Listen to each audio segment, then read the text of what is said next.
Hey, hello, welcome back. Today I want to share and explain how I currently render lips with colors. I've gotten some good feedback and a couple of questions on how I make the lips look shiny, so I'm going to explain that. Now, when it comes to the lips, it's really about the skin tone and the undertones. The colors that you choose for your paintings and lips is definitely a personal preference, but I like to go for more and gravitate towards more warm tones just because they just make me feel cozy and happy, and yeah. So now we're on the sketching part. I drew a couple lips and I basically pulled up some references. I'm going to use those to help me sketch a couple more lips. This is the sketch brush that I use. It's called the Everyday Sketcher version 2, and yeah, it's just a smooth sketch brush for those that are wondering, and that is what I use for most of my drawings. I really like these lips. They're definitely one of my favorites in terms of the colors and everything, but it just has a very smooth middle line, and then it also has this little triangle part in the middle, so I drew that. Also, I noticed I erased the upper sketch line, and then there's also a lower bottom line for the lips. Sometimes I will erase afterwards just because I don't want to see the line, or if I think the rendering is good enough to stand on its own without the sketch lines. I really like Deja's lips, so I decided to draw those as well. Her lips in the middle just have more of a curvy look to them, and the curves are around the same size in terms of spacing, so yeah. Her lips are a little bit on the smaller side in terms of the mouth as a whole. Also with her lips, I like to convey the Cupid's bow a little bit, and I just do that with some more M-shaped curves because those are really simple and just easy to work with when it's time to render. So now onto color picking and rendering. Basically, the first thing that I usually start with is the skin tone. The skin is more yellowy, oranger side versus red. What I usually do is make a block of skin, and from there I'll basically take the same skin tone color and I will move the slider over closer to a pinky or peachy color and up higher to be a little bit brighter for the lower lip. This is for two-tone lips, but I just use the flat brush to fill in the bottom lip with that color. Then for the top lip, I keep the color around the same color family. I just move it down and more towards the purplish part of the red tones, and I like to use that as the upper lip. I just really like the way it looks. Sometimes I'll also just lighten it up a little bit, or I will sweep over the purple with something that's a little bit more red to get a good mix of the purple and reds, because I feel like purple and red really look good with this specific skin tone. I also took that same darker tone and put it around the edges and corners of the lower lip. Then I decided to add in a darker red color on both inner parts of each lip. From there, I go ahead and I start blending everything out. I use the medium blend brush just to be clear because I get a lot of questions about that, and I didn't realize that there are more medium airbrushes until I actually just looked while doing this drawing. But yes, I use the medium blend brush for blending. And when I blend everything out, I try to make sure to not blend everything out to the point where I don't see any more details. I like to make sure things are blended and smooth, but again, not too smooth. If I do blend everything out to the point where the drawing looks a little more flat than I'd like, I will make sure to add in more brush strokes of whatever color and wherever that color was to make sure everything still has some kind of texture. Lastly, for the rendering for these lips, I took the sketch color and I decided to color with that. It's around the same color as the upper lip, just a little bit darker, and I used that to shade. Basically, I could just take the upper lip color and darken it, but I was kind of being a little bit quicker and I decided to use the sketch for that. Then I blend out the sides a bit, and then after that I like to clean up the sides using the erase tool, which is also a flat brush for me. So I erase, and I also like to color with the flat brush. Next is highlights. For highlights I like to use the add layer mode, and basically I just choose a color after setting the layer mode to add, and I like to experiment to see what colors look good for the highlights. Sometimes I'll go ahead and I'll choose something really vibrant like a blue, or I will go ahead and just use the skin tone color and make it a little bit lighter so everything will glow, and I'll use that as the highlight color.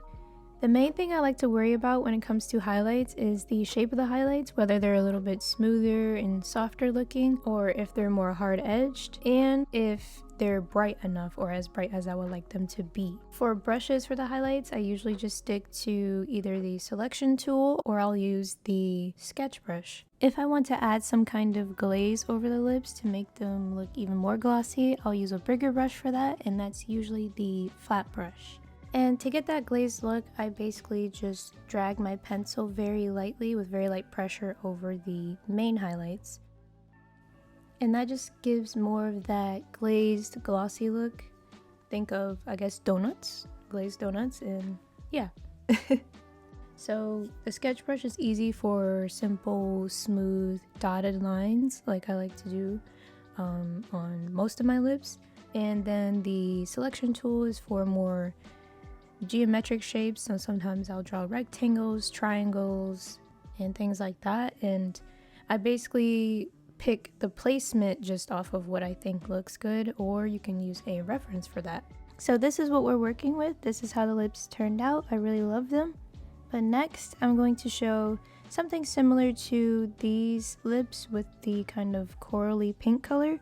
So I basically repeat the same steps. I choose a warm skin tone, something for the base lips. The only difference with these lips is that I'm not making them two-toned, right?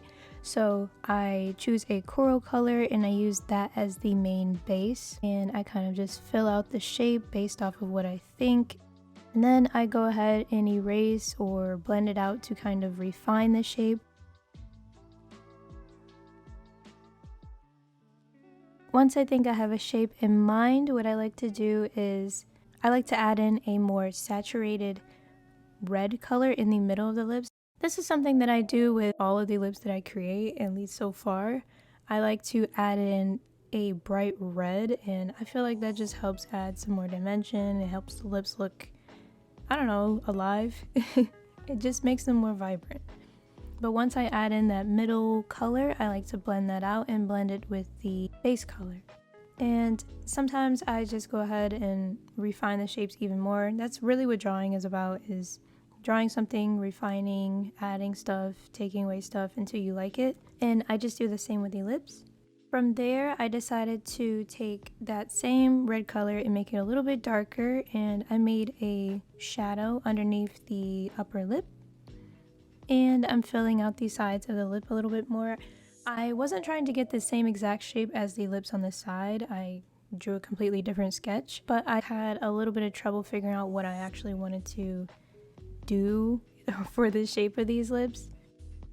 Now I'm going ahead and blending kind of inwards. So I took the skin color and I sort of colored on top of the peach just to help blend things more when I use the airbrush. So sometimes I'll do this if I feel like the blend or the gradient is not as smooth as I would like, or if I want the lips to just look a certain way. A lot of times I just end up experimenting, so it's sometimes difficult to just explain what exactly I'm doing. Really, I'm just experimenting. For the highlights, I chose the same peach color that I used for the lips, and I just created some dotted lines with the sketch brush, and then I'm also adding in some random geometric shapes using the selection tool with the same exact color. Now I'm darkening in the corners, so I ended up taking the skin tone color, making it a tiny bit darker, and just darkening the corners of the lips and also underneath the bottom lip. There's always a shadow there. The shading around the mouth is important for them to look more three-dimensional. And you can use darker colors for the shading. That's kind of a personal preference. I also decided with these lips to add in a cupid's bow.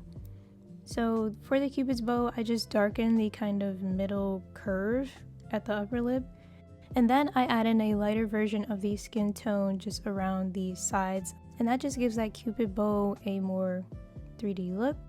Deja's lips is an example of where I did that, and you can see it a little bit better. And I essentially just copied the same method that I used on her lips for those lips. Also, you see I added some purple underneath the bottom lip, and that's just what I use for the shadow. I didn't want to just use the darker skin tone. Sometimes I'll add in purple shadows or blue shadows. Though usually when I use those colors, I'll make sure they're on a multiply layer, which I actually forgot to do, so that's why the purple is a little bit brighter than what I'd normally do, but yeah.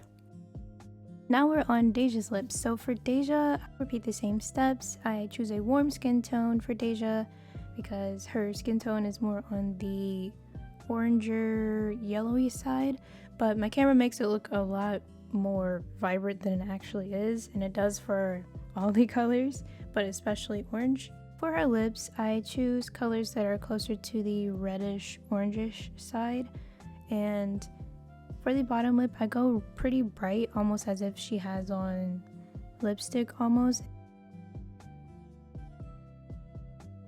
Next, for her upper lip, Deja's upper lip is more on the brown side actually, so instead of using a darkened red, it's actually brown, like a darker version of her skin tone. So yeah, I sometimes will adjust the lips to match more of the skin tone. While I can make things look more red, a lot of times I'll go ahead and I'll manipulate the color to match the skin tone a lot more.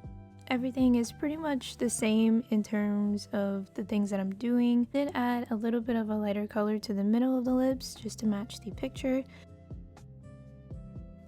And I'm not really trying to get everything perfect. I'm just kind of doing things to kind of show the gist of how I draw a couple different lips.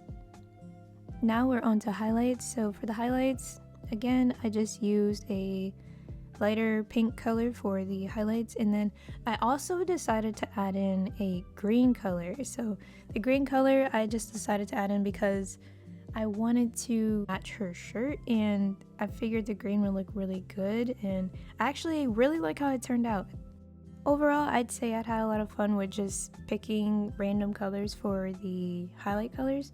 You can use the color harmony tool and you can pick which colors you want for highlights based off of the skin tone.